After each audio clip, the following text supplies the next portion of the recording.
राधे राधे बच्चों, कैसे हो आप लोग। आज के क्लास 9 फिजिक्स के इस वीडियो में हम सभी लोग पिछले वीडियो के आगे का पढ़ेंगे। पिछले वीडियो में मैंने आप लोगों को प्लवन का नियम, आर्किमिडीज का सिद्धांत, ये सभी चीजें बताई थी। आज हम अभ्यास प्रश्नावली की जो शेष सवालें, जो आंकिक प्रश्न रह गई थी, उन्हें हल करवाएंगे। आइए देखते हैं। आइए ये सवाल देखते हैं। 50 ग्राम द्रव्यमान की एक वस्तु का आयतन 20 सेंटीमीटर स्क्वायर है। वस्तु के घनत्व यहाँ 20 सेंटीमीटर क्यूब होना चाहिए, घन सेंटीमीटर, क्योंकि आयतन घन सेंटीमीटर में तो वस्तु के घनत्व की गणना कीजिए। यदि जल का घनत्व 1 ग्राम प्रति सेंटीमीटर स्क्वायर है तो बताइए कि वस्तु जल में तैरेगी या डूबेगी। तो अब इसको कैसे ज्ञात करेंगे? तो देखिए, सबसे पहले हम घनत्व निकाल लें। तो घनत्व मैंने आपको बताया था, घनत्व बराबर लिखा था द्रव्यमान बटे आयतन। ये बताया था मैंने आपको, द्रव्यमान बटे आयतन कर देंगे, यानी कि द्रव्यमान और आयतन के अनुपात को घनत्व कहते हैं। तो द्रव्यमान कितना है? अब द्रव्यमान इसमें 50 ग्राम है, तो 50 ग्राम लिख दिया हमने। आयतन कितना दिया है? तो देखिए, ये दिया है 1 घन सेंटीमीटर स्क्वायर। ये भी हमारा जो है सेंटीमीटर स्क्वायर में क्यूब ही होना चाहिए, सेंटीमीटर क्यूब। 1 घन सेंटीमीटर, 1 ग्राम प्रति घन सेंटीमीटर क्यूब या सेंटीमीटर क्यूब। तो 50, आयतन कितना है?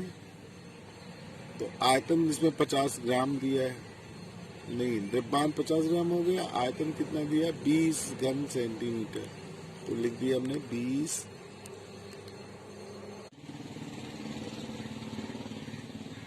आयतन इसका 20 सेंटीमीटर क्यूब है, तो 20 घन सेंटीमीटर लिख सकते हैं। तो ये 0 0 कट जाएगा और इसको निकालेंगे तो 5 का आधा कितना हो जाएगा? 2.5 ये लिख देंगे। और घनत्व किस में लिखते हैं? हम इसको लिखेंगे 2.5 ग्राम प्रति सेंटीमीटर क्यूब, ये लिखेंगे। अगर हमें इंटू में लिखना है तो इसको लिख के ऊपर ले जाएंगे तो सेंटीमीटर की घात -3 हो जाएगा, ये लिख सकते हैं।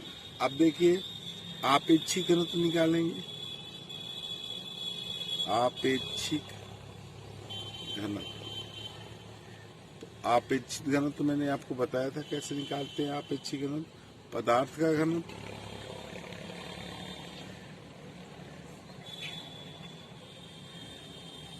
बटे जल का घनत्व।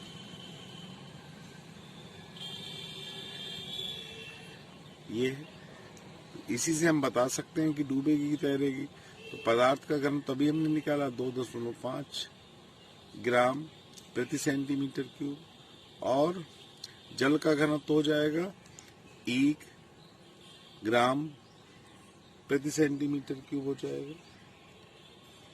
तो 2.5 हम लिख देंगे ग्राम प्रति सेंटीमीटर क्यूब, ये लिख सकते हैं।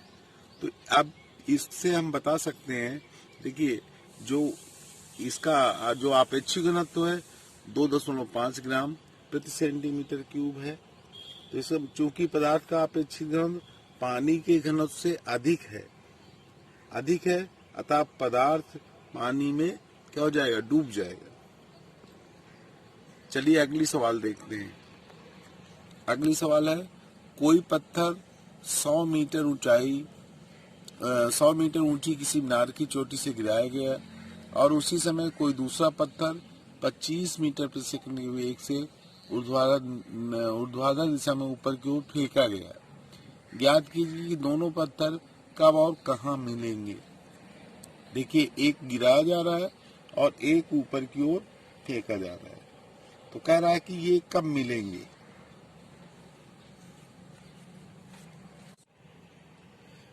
अब देखिए इसमें पूछा क्या है कि ज्ञात कीजिए दोनों पत्थर कब और कहाँ मिलेंगे। तो ये मान लिए, माना कि दोनों पत्थर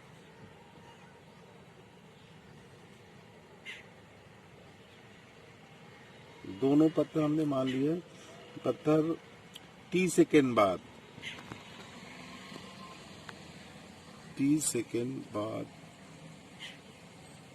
ये लिख सकते हैं पृथ्वी की सतह से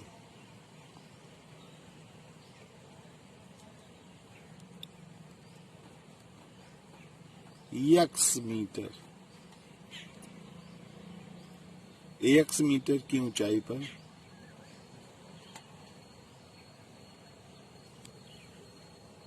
मिलते हैं, ये हमने मान लिया। तो अब देखिए सबसे पहले हम जो ऊपर से यहाँ लिखेंगे, अब ये कहाँ से गिरा जाए, मीनार से, तो यहाँ लिख देंगे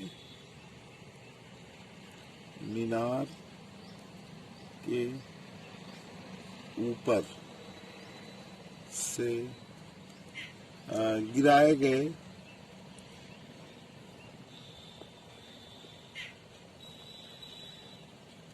पत्थर द्वारा तय की गई दूरी। तो देखिए ये दूरी हमारी कितनी हो जाएगी, ये दूरी हो जाएगी। अब दूरी की एस बराबर क्या होता है, UT plus half G T square, इसमें वृत्तीय त्वरण लग रहा है, तो UT plus half G T square ये लिख देंगे। अब यू जीरो होगा इसमें, तो ये जीरो इंटू टी लिख देंगे, हाफ जी टी स्क्वायर। तो जीरो से किसी भी संख्या को गुणा करेंगे पूरा जीरो हो जाएगा, केवल बचेगा हाफ जी टी स्क्वायर। और ये दूरी कितनी हो जाएगी, तो देखिए हमने माना क्या है कि टी सेकेंड बाद पृथ्वी की सतह से x मीटर की ऊंचाई पर मिलते हैं, यानी कि अब यहाँ लिखेंगे तो टोटल दूरी कितनी, 100 मीटर की ऊंचाई, तो 100 माइनस x, इसको डाल देंगे समीकरण नंबर 1। अब जो हम नीचे से ऊपर की ओर पत्थर फेंकेंगे, यानी कि सतह के हम लिख दें, सतह के ऊपर फेंके गए पत्थर द्वारा तय की गई दूरी निकाल लें, तय की गई दूरी।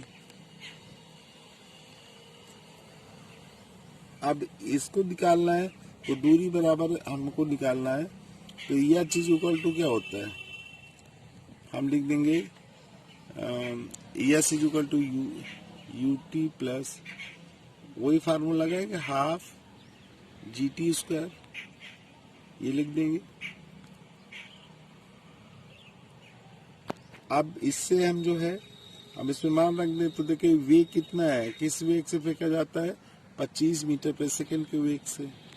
तो यहाँ लिख देंगे एच की जगह हम एक्स मान चुके हैं कि एक्स मीटर की ऊंचाई पर मिल जाते हैं, तो एक्स इज इक्वल टू ये यू प्रारंभिक वेग 25 मीटर पर सेकेंड के वेग से फेंका जाता है, तो 25 टी लिखा रहने दे plus half G T square, ये लिख देंगे। इसको डाल दिया हमने समीकरण नंबर 2। अब समीकरण 1 व 2 से,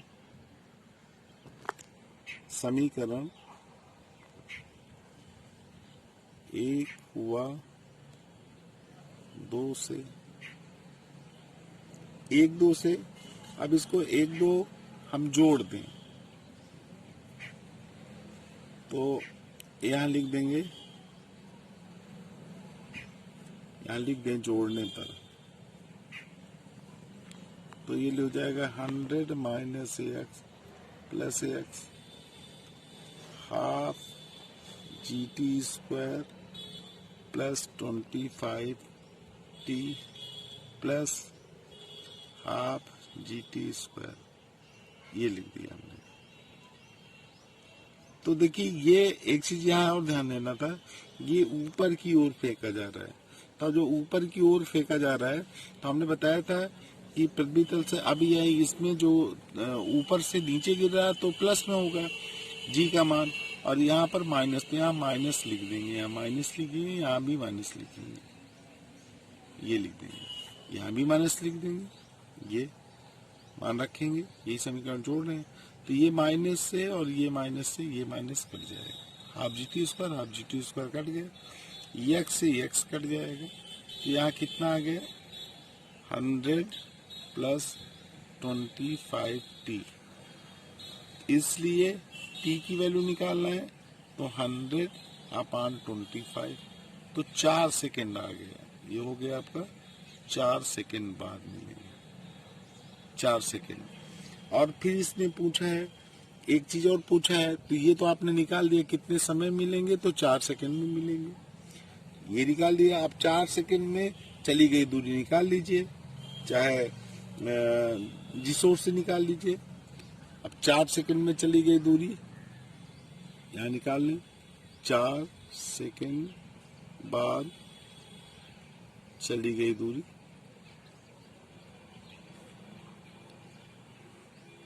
तो एच इज इक्वल टू हम लिखेंगे ut प्लस हाफ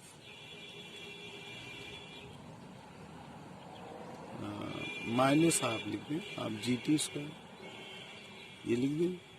तो एच ये निकालना ही है, u अब देखिए अगर हम क्योंकि माइनस लगा दिए तो जो इसका वेग कितना था 25, जो हम नीचे पृथ्वी तल से फेंक रहे हैं, पृथ्वी की सतह से ऊपर की ओर फेंक रहे हैं, टी कितना है 4 सेकेंड है, माइनस हाफ जी का मान कितना रख दें 9 पॉइंट हमने रख दिया 8, और टी की जगह हम लिख देंगे 4 4 चौक 16 हो जाएगा। तो ये 2 से काट दिया हमने, 2/16, तो ये आ गया 25 चौको 100 माइनस ये हो जाएगा 8 9 64 की 4, और 8 9 72, और 72 और 6 कितना हो जाएगा 78, 0.1 बार लगा देंगे। अब इसको घटा देंगे तो कितना आ जाएगा ये 21.6 मीटर। ये हम घटा के दिखा दे रहे हैं, ये देखिए इधर देखिए 100 पॉइंट बढ़ा दिए, कितना घटाना है आपको, घटाना है 78.4, तो ये 10 में से 4 गया 6 9, ये 1 बचेगा, और ये हमारा 9 में था तो 9 में 7 गया 2, तो ये 21.6 आ गया। तो यही आंसर हो जाएगा आपका। दोनों 2 चीजें पूछा था, दोनों आपने निकाल दिया। चलिए एक सवाल और देखते हैं। एक पुस्तक का पैकेट मेज पर रखा है, इसका द्रव्यमान 4 किलोग्राम है, इसकी विमाएं 20 सेंटीमीटर गुणे 20 सेंटीमीटर गुणे 40 सेंटीमीटर है, इसकी 40 सेंटीमीटर गुणे 20 सेंटीमीटर वाली सतह मेज पर रखी जाती है। यदि इसको